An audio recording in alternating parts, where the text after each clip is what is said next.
Welcome to the Tech Sales Show, dedicated to making you a better seller. Recorded 4,827 miles across the Atlantic Ocean with Bobby Doss from Houston, Texas, a father, husband, golfer, pilot, and tech seller. And Brian Evans, an expat in London, England, family man, 2X Ironman, and an ERP salesman.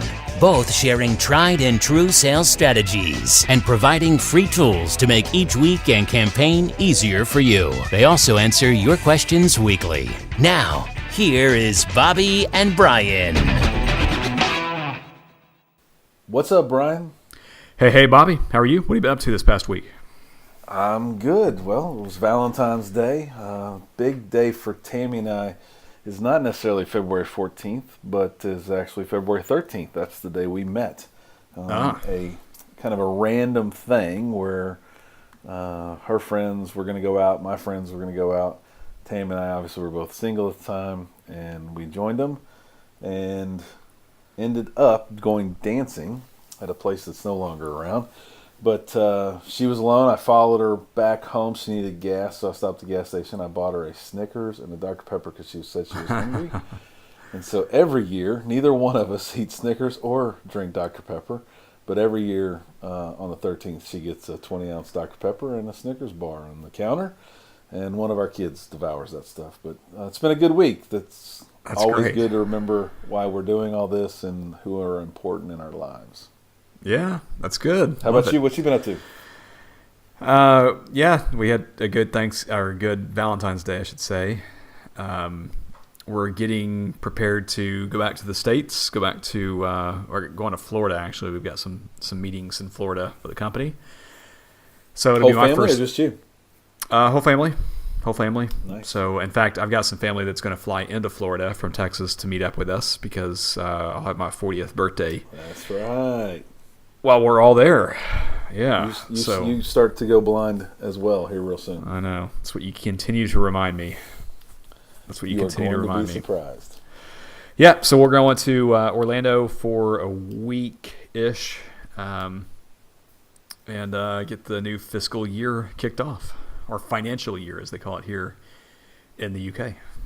Nice. Yeah, we just did that. We've had some changes in our business and people, roles, all that you would think of out of a big company like ours. But hopefully things are going to start settling down here at the end of the first month. You feel like you're way behind, but hopefully I'm working on a great business plan with my team, and all our tools are actually making my stuff easier and better for me.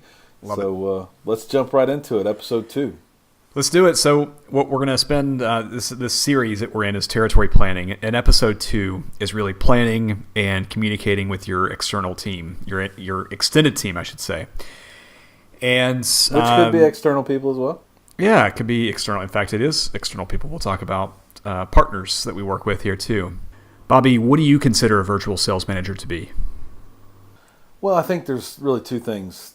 As a sales manager, forget the virtual for just a second. As a sales manager, You're managing a lot of things, a lot of people, a lot of processes, and you got a lot of things coming in too, from marketing and from, maybe there's a supply chain problem if you sell hardware, maybe there's a software bug if you sell software, but you're managing all these different things flowing in and out of your preview of business. And I think it's very similar. If you're a sales rep and you're above average, you're managing a whole lot of that stuff. You're owning a lot. But at the same time, you're dividing and conquering a lot. And you have to be a manager-like person to share your quota with partners and team members, to get them bought into your plan. You don't have to be a dictator. It's not like authority. It's leading by example and getting people bought in and doing all these things with a group of people that have common goals, but they're not there to help you get paid. They're not there to do your job. And so there's a balance on getting a broad set of people, anywhere from, it could be, some worlds maybe 5 and some worlds maybe today, my virtual team internally and externally with partners and resellers and distributors and vendors and third-party products, I probably have 100 people that support my 8 accounts. And wow. Yeah. It's a lot of people to get bought in. Now, I don't work with all those people every day. I would say that's my big, full everybody team. my extended immediate team, almost like my immediate family, I would still say that's almost 25 or 30 people that I'm talking to on a weekly basis, that probably have some shared quota retirement and or responsibility on moving a deal forward in my pipeline as I do. So it's a big group for sure. Yeah. So in the first episode of this series, we talked about an average account executive would get his or her PowerPoint deck passed from the manager, and that part of that deck inevitably is, what does your team look like? How are you going to partner with your team here? And they may put some pleasantries in there about how they're going to work closely with this person or that person, develop a good marketing plan for this year, and then file that away and lone wolf it for the rest of the year. So what you're talking about here, Bobby, is as acting as a sales manager, a virtual sales manager here, you're basically making sure that you can get everything out of everyone that's part of your team, not only for your benefit. They also have targets, whether those are revenue targets or activity targets, whatever their targets might be. But what you're talking about here is getting the most out of everyone that can contribute something to your business. What types of tactics do you use to partner with them to get the most out of the business? Well, you just said something that made me really think of the sales manager mindset as a part of this. Look, if I'm a sales manager and I have the core sales team, and that's probably at Microsoft, I have 12 reps. It varies. But I didn't own the Windows Server team. But I had to partner with that Windows Server team to get them into my business so they'd spend time there, right? Of course, they wanted to know how much Windows Server business was I going to do, but I needed them to put some money into my business. I needed them to get their people into my business so I could take that guy or girl to meet my customers. So while they didn't work for me, they indirectly supported my team. They were a huge part of it, but I had to get them bought in and say, what do you expect from me? Well, here's what I think I can do. But if to do this, I need you to do X, Y, and Z. I'm doing that same thing with my virtual team now and my partners and getting them bought in. So one big thing I do is I divide quota. Yeah. I don't divide quota like an average rep to make my number. If I have a $10 million number for a given quarter, half, month, whatever that might be, let's just say it's a half, then I probably distribute or share a goal that's closer to $12 million, so that each person has a little bit of room. Much like a sales manager wants to give some quota relief, I, as this virtual sales manager, want to do the same thing. But by doing so, if everybody misses a little bit, then I still got a real shot. Then I start putting the other tools together, what people bring to the table, right? You're a great user of your team members' skill sets, whether they come from the financial industry and you're working on a financial customer and using their expertise. Those sorts of things I start trying to line up. And then I think we'll talk more about it, but it is creating a culture. And you said it best a couple months ago when I was in Windsor, that you create a win attitude in your team. And if you're not going to win, what are you going to do? Yeah, we're going to lose quick. Yeah. And that was, I think I mentioned this on an earlier podcast, is I always used to hear you say that at Microsoft on the early days, 10 years ago or so. And I used to think that's crazy. I want to be in every deal. I don't want to lose any deals. But I think once with experience, you kind of know these are the types of opportunities and pursuits that you can invest your costly teammates with, right? So it's really developing a culture and an attitude within your team of how you're going to pursue opportunities. And then it can't just be lip service. It can't just be hey, we're gonna go after these opportunities really hard, and we're gonna invest a lot in these opportunities. It's got to be a two-way investment. If you're just going to ask them to do everything, and you're not gonna you're not gonna invest on your side, then you're gonna lose mind share there too. So what I always share with the teammates, I call them teammates because I literally cannot achieve my goals without them, is I'm very clear about what my commitments are back to them. I'm going to ask some things of you, and here's why I'm going to ask those things of you, but here are my commitments back to you. One big one that I've used forever, this is a really important one to me, is that in our space, really at the company I'm with now and at Microsoft prior to this, customers always, or prospective customers I should say, always want to get into an early demo, right? They always want to see the product. The average account executive always grabs that solution consultant or whatever engineer, the person that does the demonstration for them, and always grabs them and quickly rushes them out to see the customer. So well, that's a hot deal, man. What are you It's a hot deal, baby. It's a hot deal. Get me in front of them. Like this is what they asked for. Like, don't you want to do what they asked you for? That almost translates to revenue. It almost translates. Yeah. It's revenue for somebody. It's revenue for that oil and gas market in Houston. Yeah.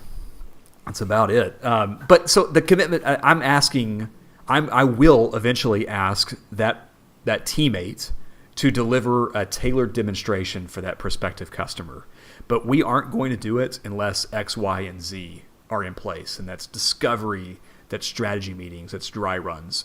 And I stick to it every time. I don't deviate from that because it's so important that I show a winning attitude, and a winning attitude comes with a sales process and strategy and methodology that leads to wins. It's proven method. Yeah, you talk about calling them teammates, and I've always used team or something, and sometimes that may be overused or over talked about, but isn't that part of the culture too, that we are all in this together? We are all equal.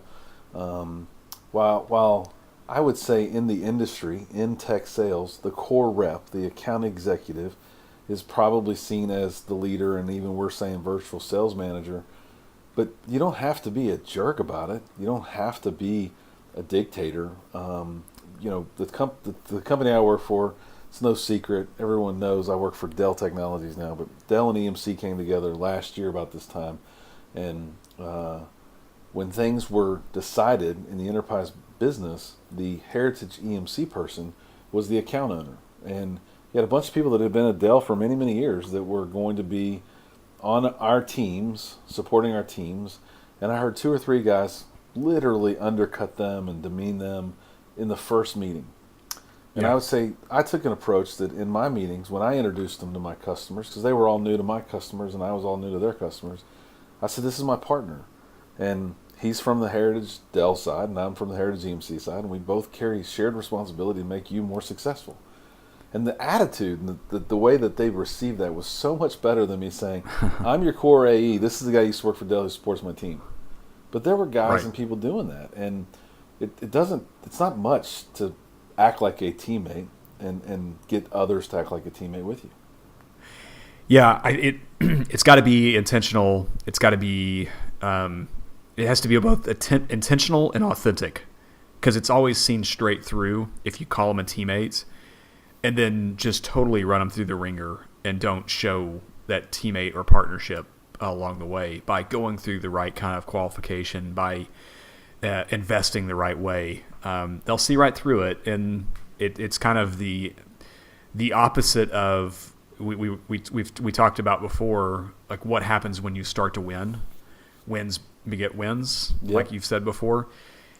When you get a whether it's a solution consultant or an architect or whoever is on your extended team, and they see that you've got a process and a methodology that wins, they want to invest with you. They want to spend time because they know you're going to help them achieve their goals too.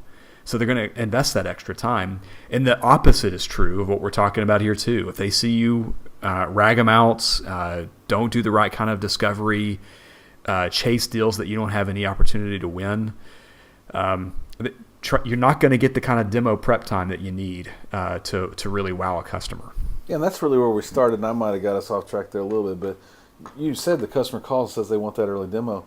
What does an above average rep do that we don't think average reps are doing? If the average rep's sending the solution consultant or the engineer out to go do the demo, what's the above average AE doing when they get that demo request? It's a gentle challenge. I think we'll certainly have an episode on this, maybe a whole series on this, but it's a gentle challenge to the process. We all, whether it's a company initiated or an individual built, methodology of how do we best show our wares, whether that's hardware or software. How do we best show up and manage that evaluation? Because these pursuits, you work with very large enterprise customers. I do the same. These are large investments of people on these pursuits that sometimes takes many months and takes many tens of thousands of dollars. And if we're going to be good stewards of our company's resources and invest our own time wisely, then we better invest it on deals that we can actually win and that we qualify well for. So above average, to answer your question, I took a roundabout way for that, sorry. To answer your question, the above average rep, whenever they're asked to do an early demonstration, takes a step back and gently challenges the customer into maybe a better way of how we can get there. And that better way is through being a student of their business and learning about what their challenges are. And that's not done through a immediate demo. Yeah, and what I would say to add to that is it's what you're saying as well. We're not just putting that person through the ringer to go do our work and do the demo. They see that you're going to create an opportunity, a real pursuit out of this. And if the customer's not going to engage in your 2 or 3 questions, then you're not going to do the demo. That's exactly right. It also doesn't mean that you just don't do demos. There's all kinds of reasons why you might do that first demo in that type request, but not blindly, right? And I think that's kind of the key, is that an early demo that you're being asked to do blindly, the sales rep, the AE, needs to hold the customer accountable to what's going to be the outcome if this goes well, or why are you doing this? The same things you said, right? It's got to be qualified. Yeah, and speaking of blind things, what if a customer just asks you for a blind quote? Say, Bobby, I need you to quote this for me. Well, I just make the partner do that. No, I'm kidding. And some partners would love that, actually. Yeah, let me just go quote it, because that's for them an introduction. But it's costless too, right? I try to think through it. I think I really, it's tough, man. You know, if you're behind on your number, it's a given quarter or month, and someone asks you for a quote, that feels like a really good opportunity. It feels like a better one than the last cold call that I made that no one answered and no one returned my call. So It's tempting. But I try to first take a step back and think, who is this customer? Is this a mode of operandus that's always been their style? Is this an underpenetrated account that I've never worked with that now I'm in the game? That's 2 very different scenarios. Yep. If someone's always quoting me against the competition that I lose to all the time, probably I'm not too advantageous for me to go quote that, or I'm not looking forward to that one. But if it's an underpenetrated account that I've never worked with and now have an opportunity to be engaged, maybe I do throw something over the fence. They're not going to talk to me, I assume. So maybe I do throw something over the fence. And maybe it's really, really compelling to get their attention. But it's not blindly. It's thought through. There's a strategy behind doing the quoting. I've been known to try and judge things based on the thought process that I have, where I've actually, in that very same scenario, sent a PDF that said customer ABC quote with maybe a dollar amount in parentheses in the subject name or in the attachment name. But you know what that attachment was? It was just a blank document. What's that going to cause them? Sure. They're going to have to call me back. That's and all right. those tips are free right here at the Tech Sales Show. I like it. You put an attachment on a document that's an Excel workbook, but it's empty when they open it. They're going to have to call you, hey, did you mean to send what you sent's not right? Now I'm engaged. Yeah. And what if you use this as a chance to get an NDA signed? Of course. I'll give you the quote, but how about you send me your vendor form so I can work through those processes? How about you look at my W-9? How about we create a business relationship? You know, there's all kinds of reasons why we might go through this process and even quote blindly, but it's thoughtful. It's not just because I was asked. And if they won't answer any questions or they won't get engaged at all, I think we know what's going to end up happening at the end of the day. But it's something that we need to think through as a pro and be diligent about it. In your world, I would suspect more than quote requests, you probably get RFPs, and you have half dozen people on your immediate team and more beyond that. Do you guys just respond to every RFP you get? Everyone within 24 hours. Yeah. Wow. No, it's funny. I bet you don't win many of those. No. Yeah. No. We had. No. I mean, the short answer is we get a lot of RFIs, RFPs passed to the account executive, some of which we help to develop and write with the customer, for the customer. Sometimes we contributed to just sections of the RFP or help build out some of the requirements for it. Those, of course, you kind of know where you're at in the deal, and you know that, hey, this is certainly one that's worth investing. Others we've just had a straight up blind RFP with a prospect that we've never met with before, we've never seen before, never talked to, and we take the same kind of strategy and tactics. If we can't see a path to differentiate and to help them understand what our differentiators are, we will not respond to that RFP, period. And we've had to do that many times, and we've had to qualify out. We've had some RFPs come through that were really broad, that had, SKUs and products that we would never dream of selling because we have not developed. And they've said, no, you can just leave those sections blank, right? How well do you think that would go over if you just left a section blank, right? Like, they're clearly just looking for a response here. So no, we take a very thoughtful process to it. There's been situations to where an account executive has just done a Control F, which is forward in Outlook, and sends it on to the extended team to say, hey, got an RFP. Why don't y'all go ahead and fill this out? Oh, I bet they were thrilled to death, right? And thrilled. That doesn't create the culture that we were talking about in this podcast.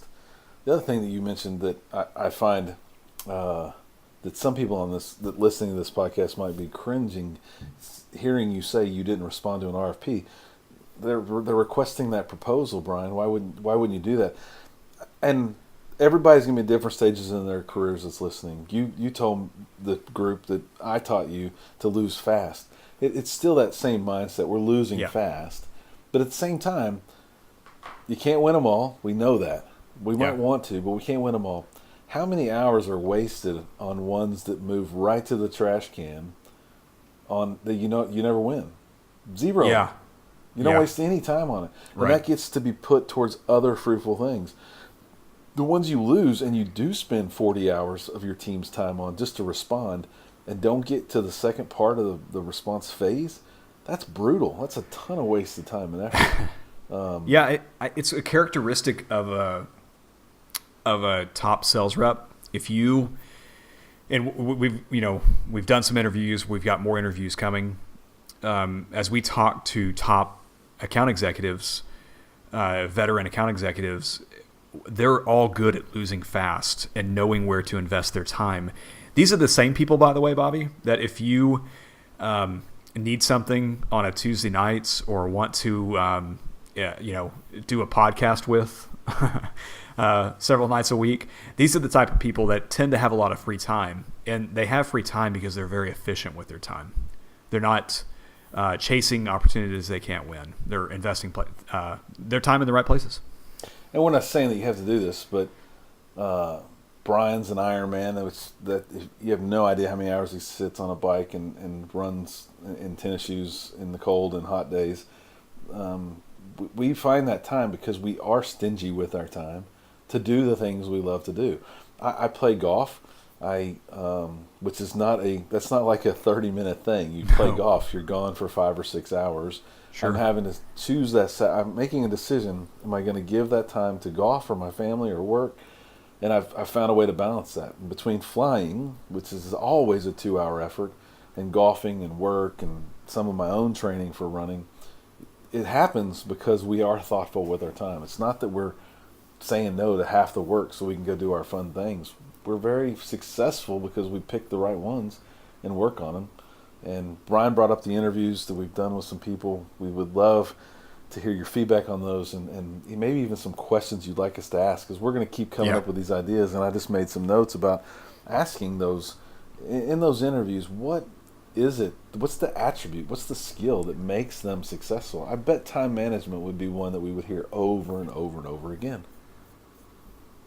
Agreed. And so this, I think, just to kind of put a bow around the culture aspect of this, when you decline an RFP, what you're telling your team is we collectively are not going to waste our time on this. We are going to invest in the right opportunities And so you're making a conscious decision there, and you need to tell your team that you're not investing in this deal, and they're going to be happy. And when you start to win the opportunities that you do invest in, they're going to want to continue working with you. And whenever you have a last minute change or a new attendee added to a meeting and that you learned about the day before, and you need to add something to the demo script that's going to keep them up until 10 o'clock at night, guess who they're going to want to work with? They're going to want to work with the account executive that helped put them in the right spot. And that sometimes emergencies happen, but because they trust your plan and your process and they trust you to help them win the deals, they're going to invest that extra time on a Tuesday night at 10 o'clock. No doubt.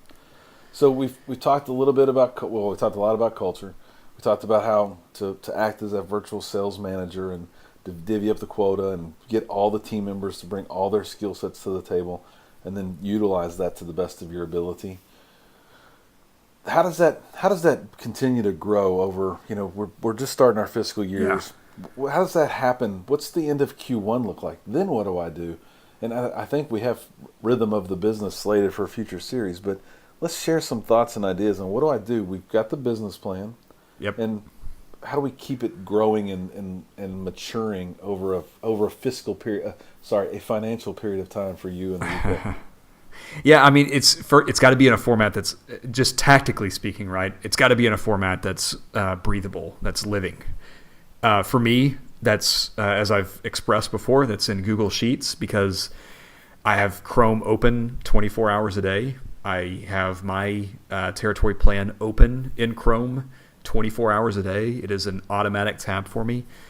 So it's living and breathing in the sense that the marketing events that I'm executing on, the webinars that I'm sharing with prospective customers, the emails, the business outcome, results that I'm sharing with prospective customers, all of this is a living, breathing, active plan that if I were to ask to, let's say that I was going to have lunch with the marketing executive in our territory, right?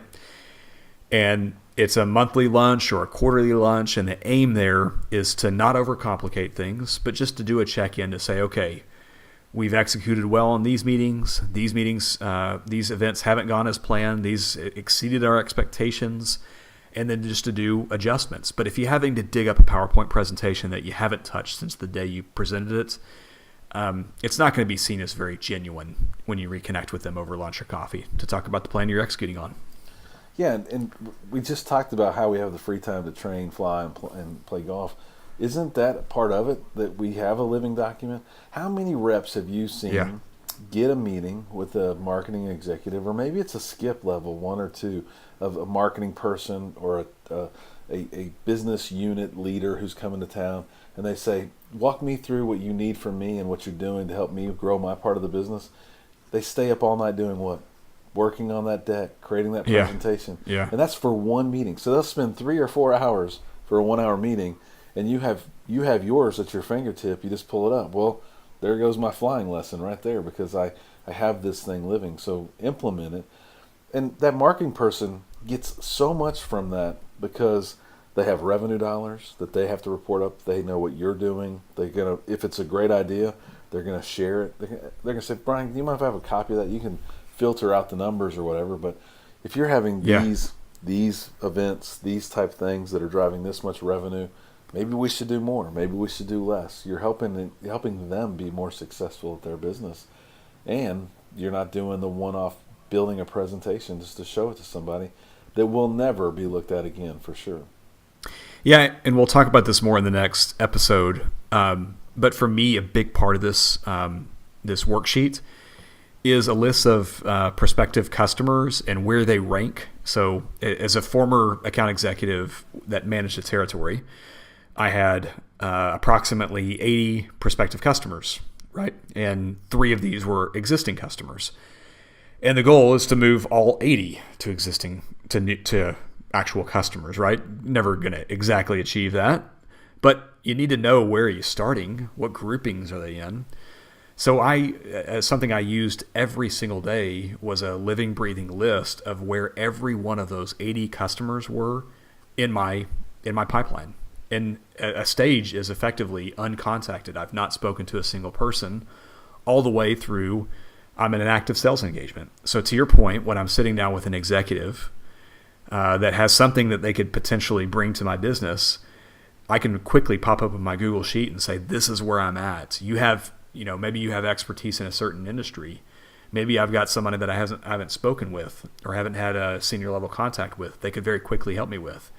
Maybe I'm on the phone with inside sales, and inside sales is saying, hey, let's work on some new, fresh prospects here. I can pull my spreadsheet up and get right into it. Maybe I'm sitting down with my manager at the time, and he wants to know, hey, how are you progressing against your number this year? The point of it is you could do it a couple ways. One is to build a one-time stupid PowerPoint presentation that you're never going to use past that first presentation, or you can have something that you live and breathe in, that you actually manage your business. Yeah, the same thing that jumps in my head when you're talking about those accounts. Partners always want help getting into some accounts, so you pull up that filtered list. You say partner engaged or not engaged. You filter on it. You give them a list of 3. You go target those 3 together. You get all in the boat and you go, and magic happens when you do that. You give them a name of your top account that's engaged with partner ABC. That's going to be a waste of time. That's like an unsolicited RFP that's never going to move down the road. So there's many angles that this plan can do for your team, your virtual team, and those extended team members, but it's going to save you a ton of time. Who owns that marketing plan? We use that as an example. That's part of, we talked market analysis and what you have, but over the month, over the quarter, over the year, you got to do a lot to fill that funnel. Who owns the marketing plan? Well, I think in your world, or in an A+ reps world, I guess, who's the above average rep? Well, who owns their plan? It's the same person that owns a good outcome of a meeting or a bad outcome of a meeting. It's that specialist. It's the I'm just kidding. it's the account executive, right?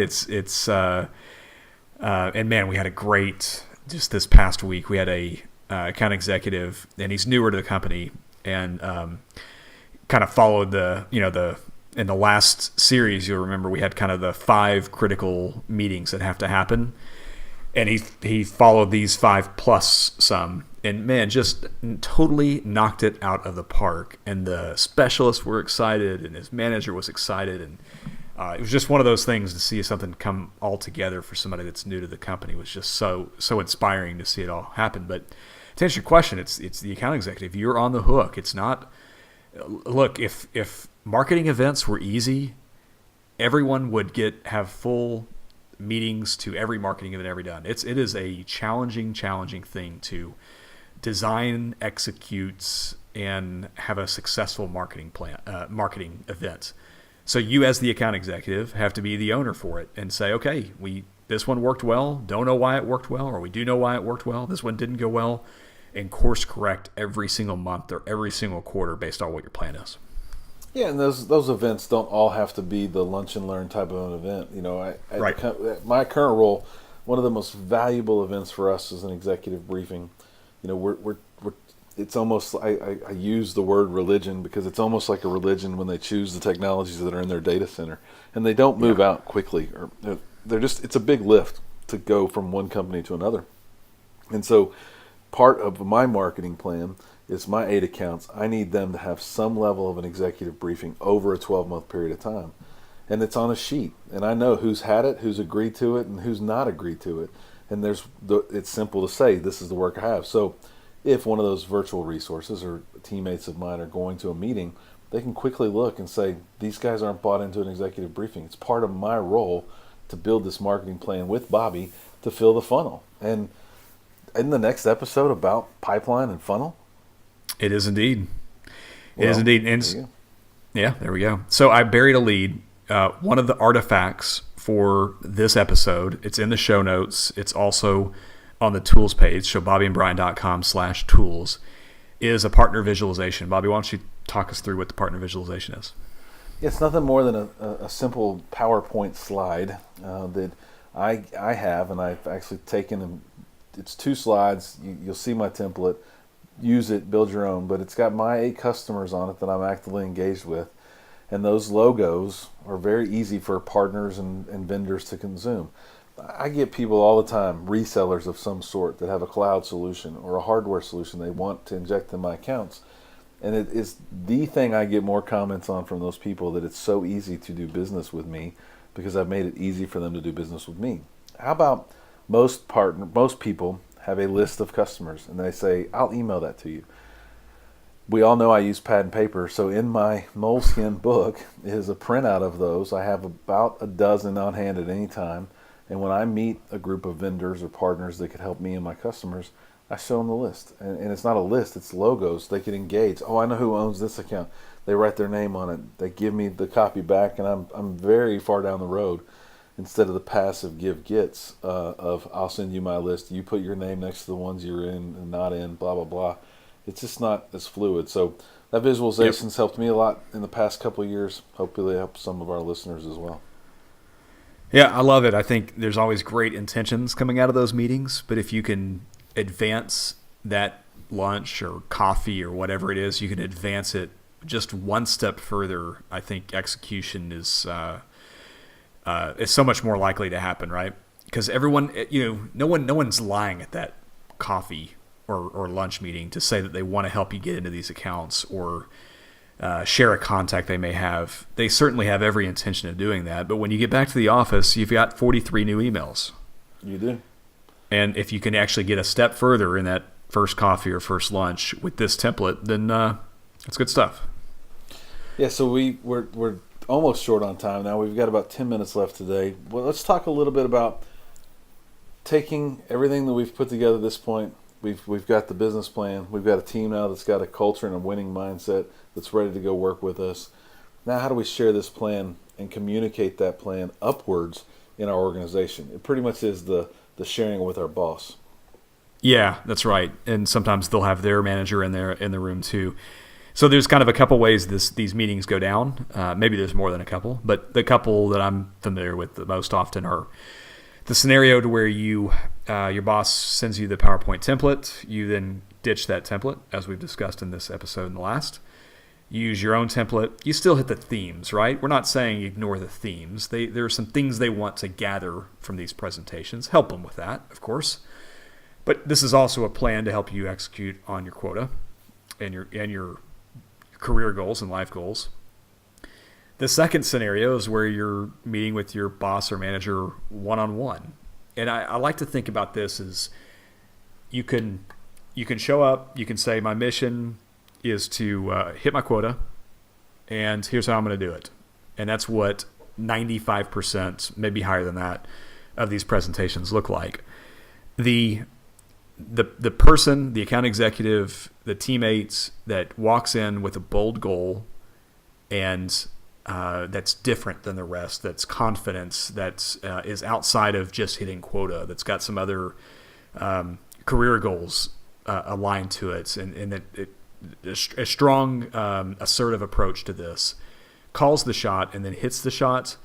That's the one the manager is going to remember. That's when it comes time for whether it's bonuses, whether it's what accounts you're going to get the next year. The person that calls the shot, hits the shot with a bold, confident plan, they're the people that are going to be in a good shape when it comes to the next fiscal year. Yeah, so we're talking about like a quarterly briefing or something like that with our manager and an extended leadership team of some sort probably. And calling the shots, like I'm going to hit my number or I'm going to blow my number out. I have pathway to 2X my plan and then go do it. It could also be some of that marketing stuff. Like I will throw 6 successful events in this untapped territory with my virtual team and then going and doing that. I hate the QBR or the quarterly meeting that I'm sitting in and watching the rep get up there and say, last quarter I said I was going to do all this stuff and I just didn't have time to do it and I missed my number. Like, who's that person and why are they still on the team? How often have you seen that happen? Yeah, I mean, it's every single time. Or better yet, it's just a new plan, right? Oh, there's no course correct. It's just like, here's my plan for this next quarter, and that last deck has been lost. Well, that brings up a good point. How many times have you seen a rep talk about I'm gonna do $1 million this quarter, and they do $1 million, but they told you it was going to be with company A, B, and C. But They didn't sell A, B, and C anything. but they still did $1 million. What's that tell you about that rep, right? Like, let's be specific. Let's get organized. Let's be succinct. Let's be the guy and the girl that, as you said, calls the shot and hits the shot. And then really goes and executes on that plan throughout that, and then follows up on it as well. Yeah, I mean, what if you came in for the quarter and you're 80%, but you've exceeded your pipeline goals for the next 3 quarters? You had, 3 of the 4 marketing events you promised were wildly successful. One of them was unsuccessful because of X, Y, and Z. But you just show some succinctness to it, and you show that there's a method to your process. And then you say, okay, this was the plan. We achieved these types of things against the plan. But here's how we're going to make it better next quarter. And it's just being thoughtful about it. It's so much better received. Yeah. And what happened to me, we'll call them the last 3 goal-setting cycles, I had a manager who thought my territory was awesome, and it was a good gig, and I had opportunity. But it was the lowest part of the oil and gas market. It didn't mean we could just throw in the towel and say we're not going to sell, but I had built a plan. I had a small list of accounts. I knew really what, call it white space or overall opportunity was, meaning if I sold them everything in our bag, and I did it in a 12-month window of time, as hard as that might be, the maximum potential of revenue was something like, we'll call it $5 million. And yeah. I had $1 million goal. The reality of $5 million coming from those accounts was like impossible. But I had literally defined all the possible opportunity. And to say that in any given year, no one has ever done more than 20% flip, ever. So that means the best I could have ever done was $1 million. And that would have been record-setting years. What happened was we got to a lower number. Like, use this plan, be that thoughtful, and help your manager set your quota. It is possible. But to go in and just cry, it's just too big of a number, I don't want that. I can still sit here today, 15 plus years in sales, and tell you I've never liked the quota that I've gotten, because it's always going to be hard. That's what this job's about, isn't it? Yeah, no doubt. I mean, again, this is the life we chose. And you can approach it with a wild approach, a lone wolf approach, a digesting the deck, spitting it back out, and then hitting the phones and just kind of crossing your finger and hoping you can get there, or you can take a thoughtful approach here. So hopefully everyone listening has found this to be valuable here as you start to work on your wrap up for Q1 or wherever you are in your own independent fiscal year. Hopefully you got something out of this. The next episode, as Bobby teased, is going to be around pipeline and funnel. Bobby and I are kind of known as by our friends as math guys, spreadsheet guys. There's some truth to that. There's some benefit to that. We'll have some nice deliverables as part of this. So we'll spend a lot of time on that in the next episode. Yep, and if you're not great at Excel, don't run to the hills and not listen to those episodes. Look, part of our mission and our goal here is to help educate everybody and make you a better seller. So like you hopefully have seen on our YouTube channel, we're going to continue to put tips and tricks out there. We'll make you good at Google Sheets. We'll make you better at Excel. We'll teach you the tips and tricks on how to use the tools, not just give you a bunch of stuff that you're not going to be able to use. And so with that, you'll see a lot of cool stuff next week with Pipeline and Funnel. As always, you can come check out our website, www.bobbyandbrian.com. Find our YouTube channel, search for Bobby Brian Sales or The Tech Sales Show. And then follow us on Twitter and Facebook. You can find us at Bobby Brian Sales. And as always, remember, oh wait, Brian, you got something else? I do. If you're listening to the podcast and you like what you hear, rate us. Give us 5 stars in the iTunes store. We want to see if we can't continue to grow the podcast. If you don't like what you hear, send an email to Bobby at Brian. No, I'm just joking. info at bobbyandbrian.com. We'd love to hear how we can make it better. Good tips. And as we say often, average sucks and average is the enemy. Don't be average. Until next week, we're signing off. Thanks, everyone. Thanks for listening to the Tech Sales Show with Bobby and Brian. Subscribe to their email list by going to bobbyandbrian.com and follow them on Twitter at Bobby Bryan Sales.